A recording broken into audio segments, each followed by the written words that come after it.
Hi గారు, welcome to our channel. ప్రస్తుతం మనతో పాటు దాము బాలాజీ గారు, సీనియర్ జర్నలిస్ట్ ఉన్నారు. వారితో ఒకసారి మాట్లాడదాం. సార్ నమస్కారం. అవును. సార్, కన్నప్ప మూవీ మంచు విష్ణు చాలా ప్రెస్టీజియస్ గా తీసుకొని చేస్తున్న ప్రాజెక్ట్ ఇది. ఇంకొక 1 మంత్ లో రిలీజ్ ఉండగా ఇప్పుడు మంచు విష్ణుకు అయితే షాక్ తగిలింది. సో ఈ మూవీకి సంబంధించిన ఒక హార్డ్ డిస్క్ ఇప్పుడు దొంగతనం జరిగింది అని చెప్పేసి ఇద్దరి మీద కేసు కూడా పెట్టారు. అరెస్ట్ అయినట్టు కూడా వార్తలు వస్తున్నాయి సార్.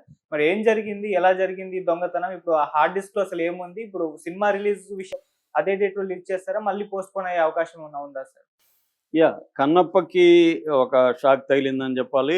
ఆల్రెడీ కన్నప్ప అనేక వివాదాల్లో ఉంది. పైగా దాని మీద నెగెటివ్ ట్రోల్స్ విపరీతంగా జరుగుతున్నాయి.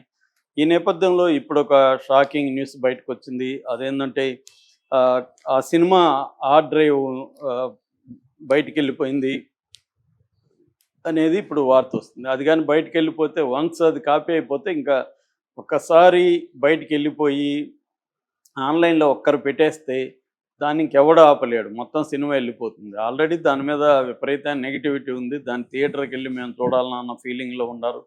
ఇది కానీ బయటకు వచ్చేసి సినిమా ఎలా తీశారు ఏంటి అనేది తెలిసిపోయింది అనుకో డీటెయిల్గా, అసలు ఇంకా ఆ సినిమా ఒక పైసా వెనక్కి రాదు.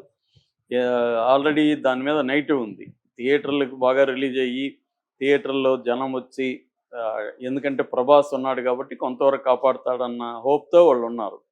సో ప్రభాస్ ఫ్యాన్స్ కూడా దాన్ని ఖచ్చితంగా ఓన్ చేసుకుంటారు. సో ఈ నేపథ్యంలో హార్డ్ డిస్క్ ఇప్పుడు బయటకు వెళ్ళిందని చెప్తున్నారు. దీనికి కారణం ఏంటంటే విజయ్ కుమార్ రెడ్డి అని ఆ cinema executive producer film Nagar police స్టేషన్లో నిన్న ఒక కంప్లైంట్ ఇచ్చాడు. ఆ కంప్లైంట్ బయటకు వచ్చింది. ఆ కంప్లైంట్లో ఏముందంటే వీళ్ళు విఎఫ్ఎక్స్ కోసం ముంబైకి హార్డ్ డ్రైవ్ ఇచ్చారని, ముంబైలో ఒక ప్రముఖ విఎఫ్ఎక్స్ సంస్థకి వాళ్ళు విఎఫ్ఎక్స్ ఎఫెక్ట్స్ చేసిన తర్వాత ఆ ఫిల్మ్ మళ్ళీ దాంట్లోకి వేసి హార్డ్ డ్రైవ్ని డిటిడిసి కొరియర్లో ఇక్కడికి పంపించారు. మామూలుగా సినిమా హార్డ్ డ్రైవ్ని కొరియర్లలో పంపిరు. వీళ్ళు ఎందుకు అది చేశారో తెలియదు. మామూలుగా ఎవరన్నా వ్యక్తి పోయి తీసుకొస్తారు, ఎందుకంటే సేఫ్టీ. ఎక్కడన్నా కొరియర్లో మిస్ అయినా కూడా పోతుంది కదా అది. 200 కోట్లు పెట్టిన వాళ్ళు ఒక 50,000 20,000 ఖర్చు పెట్టి వెళ్ళి తీసుకొస్తారు. కానీ వీళ్ళు మరి ఆ నెగ్లిజెన్సా ఏం తెలియదు, కొరియర్లో పంపించారని చెప్తున్నారు. కొరియర్లో వచ్చి ఇది ఫిల్మ్ నగర్లో ఉండే 24 ప్రైమ్స్ ప్రైవేట్ లిమిటెడ్ ఆఫీస్కి, 24 ప్రైమ్స్ ఫ్యాక్టరీ ప్రైవేట్ లిమిటెడ్ వీళ్ళ బ్యానర్ విష్ణుది, ఆ ఆఫీస్కి క్రాంతి అనే అతని పేరుతో వచ్చింది. ఆఫీస్ ఇన్ఛార్జి క్రాంతి పేరుతో వచ్చింది. అయితే వీళ్ళు డిటిడిసి కొరియర్ వచ్చినప్పుడు క్రాంతి లేడని చెప్తున్నారు. ఆఫీస్ పై తీసుకున్నాడు, రఘు అనే ఆఫీస్ పై. దాన్ని అక్కడ పనిచేసే చరిత అనే మేడంకి ఇచ్చాడు. అప్పటి నుంచి చరిత కనిపించట్లేదు. వాళ్ళు అసలు కొరియర్ రాలేదని వీళ్ళు అనుకుంటున్నారు. చరిత చెప్పలేదు, రఘు కూడా చెప్పలేదు వీళ్ళకి. ఇట్లా వచ్చింది మేడంకి ఇచ్చానని వాడు చెప్పలేదు. దాంతో వీళ్ళు రాలేదనుకొని క్రాంతి ముంబై ఆఫీస్కి ఫోన్ చేసి ఇట్లా మీరు అయిపోయింది అన్నారు కదా, మీరు పంపించామన్నారు, మాకు కొరియర్ రాలేదు అంటే, లేదు పంపించామని వాళ్ళు అక్నాలజ్మెంట్ ఇది ఇచ్చారు. వీళ్ళు దాంతో డిటిడిసి వాళ్ళని అడిగారు, ఇట్లా మాకు కొరియర్ రావాలి, మీరు ఇవ్వలేదు. లేదరా బాబు ఇచ్చాము, డేట్ కూడా చెప్పారు, 25వ తేదీ ఇచ్చాము, పలానా అబ్బాయి తీసుకున్నాడు అని వాళ్ళు చెప్పారు. దాంతో ఈ రఘు గారిని పట్టుకొని మొత్తానికి అడిగారు. నేను తీసుకున్నాను, చరిత మేడంకి ఇచ్చాను, ఆమె ఎవరికి చెప్పొద్దనింది, నేను చెప్పలేదని చెప్పాడు. సో ఇప్పుడు ఆమె ఎస్కేప్ అయిపోయింది అని చెప్తున్నారు. ఇక్కడ అందరికి డౌట్లు వస్తున్నాయి.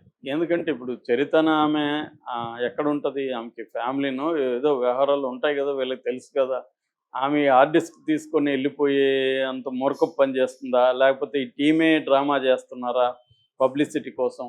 ఎందుకంటే ఇది 27 రిలీజ్ ఉంది, జూన్ 27. ఇప్పటి నుంచి ఏదో ఒక పబ్లిసిటీ నలగాలని చెప్పి ఇదంతా పబ్లిసిటీ కదా, కోర్టు ఇచ్చినా రాని పబ్లిసిటీ. లేకపోతే ఇప్పుడు మనం ఈ టాపిక్ మనం చెప్పుకునే వాళ్ళం కాదు, ఫ్రంట్ పేజీలో రావు, అన్ని ఛానల్లో బ్రేకింగ్ న్యూస్ రావు.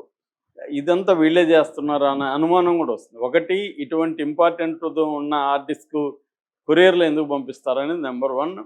వీళ్ళు వెళ్ళి తెచ్చుకుంటారు కదా అనేది అందరూ అనుకునేది. 200 కోట్ల సినిమా, ఇదేదో చిన్న సినిమా కాదు, కొరియర్లో పంపించాను అని చెప్పడానికి. మూడవది, ఆ చరిత అనే అమ్మాయి ఎక్కడికి వెళ్ళిపోతుంది? ఇవాళ అట్లా ఎవరైనా తీసుకొని వెళ్ళిపోయి ఎస్కేప్ కాగలరా అనేది కూడా ఇది. ఎస్కేప్ అవ్వాల్సిన కూడా పనిలే, ఆమె మామూలుగా హార్డ్ డిస్క్ని కాపీ చేసి ఎవరికి పంపాలో పంపించేయచ్చు ఆన్లైన్లో. దీన్ని ఎత్తుకొని పరిగెత్తాల్సిన అవసరం లేదు. ఇదంతా కూడా ఏదో ఫిషీగా అనిపిస్తుందని చాలామంది అంటున్నారు. అంటే వీళ్ళు ఏదో ఒకటి పబ్లిసిటీ కోసం ఇవన్నీ చేస్తున్నారా? ఇదంటే ఈజీ కదా పబ్లిసిటీ. మళ్ళీ చరిత్ర దొరికిందని చెప్పొచ్చు. పోలీస్ కంప్లెయింట్ ఇస్తారు. ఆమె పొరపాటైంది, ఆమె ఎక్కడికి తీసుకెళ్ళలేదు అనేది మళ్ళీ విత్‌డ్రా చేసుకుంటారు. పోలీసులు ఏం చేయరు. సో అట్లేమన్నా చేశారా అనేది చూడాలి. ఎందుకంటే ఇప్పుడు ఆమె దొరికి ఆమెని జైలుకి పంపిస్తే ఒక లెక్క. కొంత నిజమని నమ్మొచ్చు. లేదంటే మాత్రం ఇది వీళ్ళే ఏదో ప్లాన్ చేసుకొని దీన్ని ఇలాగ చేస్తున్నారు అనేది వస్తదనమాట. సో ఏది నిజం అనేది ఇప్పటికైతే తెలీదు. కాకపోతే గతంలో కూడా ఇలాంటివి చాలామంది చేశారు. మనకి కావాలనే వీళ్ళే కొంత లీక్ చేయడం, పబ్లిసిటీ తెచ్చుకోవడం, లీక్ చేసిన చుట్టూ దాని మీద డిస్కషన్ జరగడం, దాని తర్వాత లీక్ చేసింది ఎవరో ఏంటో మేము పట్టుకుంటా ఉండడం, ఏం జరగలే. అట్లాంటివి చాలా ఉన్నాయి కేసులు. ఆ లీక్ చేసిన వాళ్ళు ఎవరు జైలుకి పోలేదు, ఏమీ జరగలేదు. ఇదంతా ఏంటంటే వీళ్ళు చేసే కొన్ని మార్కెటింగ్ టెక్నిక్‌ల్లో ఇదొక టెక్నిక్ అనమాట. లీక్ అయిపోయిందని చెప్తే ఒక ఇది వస్తుంది. అంటే ఈ వేరే వివాదాలకు వెళ్లకుండా ఇదొక టెక్నిక్. ఆల్రెడీ కన్నప్ప మీద వివాదాలు ఉన్నాయి. యూట్యూబర్స్‌ని కొంతమందిని వీళ్ళు స్ట్రైక్స్ కొట్టించేసి యూట్యూబర్స్ కన్నప్ప మీద నెగిటివ్‌గా చెప్తున్నారని చెప్పి ఆల్రెడీ విష్ణు 18 ఛానల్లో ఎన్నిటి మీద ఆయన కంప్లైంట్స్ ఇచ్చి కొన్నిటికి స్ట్రైకులు కొట్టించారు. నేను అందరూ అంతు చూస్తాను ఇది అన్నాను. ముందు నుంచి కూడా విష్ణు ఏంటంటే సోషల్ మీడియాతో గొడవ అనేది విష్ణుకి కామన్ అది. సో దానివల్ల సోషల్ మీడియా విష్ణు మీద వెయిట్ చేస్తూ ఉంటుంది సమయం కోసం. ఇప్పుడు కొన్ని వందల వేల పోస్టులు, వందల వెబ్సైట్లు, వందల యూట్యూబ్ ఛానళ్ళు, వేల యూట్యూబ్ ఛానళ్ళు ఉన్నాయి ఇవాళ. అన్నిట్లో వస్తే ఎంతమంది మీద చర్య తీసుకోగలుగుతారు పోలీసులు మాత్రం? ఎంతమందికని ఎంత పెద్ద టీముని పెట్టుకొని నువ్వు ఫైట్ చేయగలుగుతావు? దానికంటే కూడా పాజిటివ్‌గా వెళ్ళడం, సోషల్ మీడియాని ఇవాళ ఉపయోగించుకోవడం అనేది తెలియాలి. నువ్వు సోషల్ మీడియాతో మొండిగా ఢీకొంటే ఒక ఛానల్ పోతే ఇంకోటి పెట్టుకుంటారు, ఇంకోటి పోతే ఇంకోటి పెట్టుకుంటారు. ఏమవుతుంది? కాబట్టి వీటితో కొట్లాడడం అనేది కష్టం. రాంగ్ స్ట్రాటజీ అది. మన ఎనర్జీని వీళ్ళతో కొట్లాడడం. సో అదొకటి. రెండవది మనోజే దీని మీద నెగిటివ్‌గా ఉన్నాడు. ఇది ఫ్లాప్ సినిమా అన్నది మనోజే చేస్తున్నాడు. ఆ డబ్బులు మిస్‌యూజ్ అయిందని చెప్తున్నాడు మనోజు. ఆ మధ్య శివయ్య అని ఒక వ్యంగ్యంగా కూడా కామెంట్ చేశాడు. మళ్ళీ నిన్న సారీ చెప్పి కన్నప్ప హిట్ కావాలని కోరుకుంటున్నాను అన్నాడు. ఏదేమైనా దీని మీద అది కూడా ఉంది. ఇక ప్రభాస్ క్యారెక్టర్ మామూలుగా ఈ సినిమా ముఖేష్ కుమార్ సింగ్ డైరెక్షను. దాని తర్వాత మనకి మోహన్ బాబు, శరత్ కుమారు, ప్రభాసు, ప్రీతి ముకుంద్ అనే హీరోయిన్, తర్వాత ముఖేష్ ఋషి వీళ్ళందరూ ఉన్నారు దీంట్లో. అయితే ప్రభాస్ క్యారెక్టర్ ఏమో ఇక్కడ దానేమంటారు కేమియో రోల్, ఒక గెస్ట్ రోలే అర్జున్గా చేస్తున్నాడు. అర్జునుడికి శివుడికి మధ్య కూడా ఒక వార్ ఉంటుంది. ఆ వార్ని చూపించడం కోసం ప్రభాస్ని పెట్టుకున్నారు.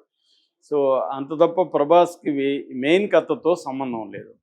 సో మరి ప్రభాస్ ఎంతవరకు ఈ సినిమా నిలబెట్టగలడు అనేది చూడాలి. పైగా ఇది న్యూజిలాండ్లో తీయడం వల్ల కూడా ఇది ఇండియన్ ఫీల్ వస్తుందా ఈ సినిమాకని కూడా అందరూ అనుకుంటారు. పైగా బాణాలు అవన్నీ చూస్తే ఇదేదో రాబోయే కాలపు టెక్నాలజీ, ఏఐ టెక్నాలజీ ఉపయోగిస్తున్నారు అన్నట్టుగా ఉంది. కానీ ఒక లోకల్గా ఉండే మన కాళహస్తి దీంట్లో ఆ ఏరియాలో జరిగిన కథగా చెప్తారు కదా, అది అక్కడ అంటే శ్రీనాథుడు రాసిన పుస్తకంలో నుంచి వచ్చింది ఇది. దాంట్లో ఉంది ఆ బాణాలు అవన్నీ. అప్పుడు ఏముంటుంది టెక్నాలజీ పెద్దగా, అవి వాడకుండా ఇతను ఉండే వాళ్ళ కాస్ట్యూమ్స్ ఇవన్నీ చూస్తే కూడా ఇదేదో నెక్స్ట్ దాని ఏమంటారు భవిష్యత్ ఫ్యూచర్ సినిమా లాగా ఉంది కానీ పాస్ట్ సినిమా లాగా అనిపించలేదు అనేది ఉంది. ఏదైనా సినిమా బాగుండి ఎంగేజ్ చేయగలిగితే ఎలా మిగతా విషయాలు పక్కపోతాయి. అశోక కూడా అలాగే తీశారు. అశోక కూడా వెరీ మోడర్న్ కాస్ట్యూమ్స్, స్టైలైజ్డ్గా ఉంటుంది. షారుఖ్ ఖాన్ అది కూడా ఏమి ఆడలేదు. అంటే కన్విన్సింగ్ ఉండాలి. మనం ఒక పీరియడ్ సబ్జెక్ట్ చెప్పేటప్పుడు ఒక కన్విన్సింగ్గా మనం నమ్మే విధంగా ఉండాలి అన్నీ కూడా. అది మిస్ అయినట్టుగా ఆల్రెడీ విమర్శలు వస్తున్నాయి. సో ఇప్పుడు ఇది నిజమైతే మాత్రం బయటికి వెళితే మాత్రం వాళ్ళకి డేంజరు. నిజం కాకుండా ఇది అమ్మాయి వీళ్ళతో కలిసి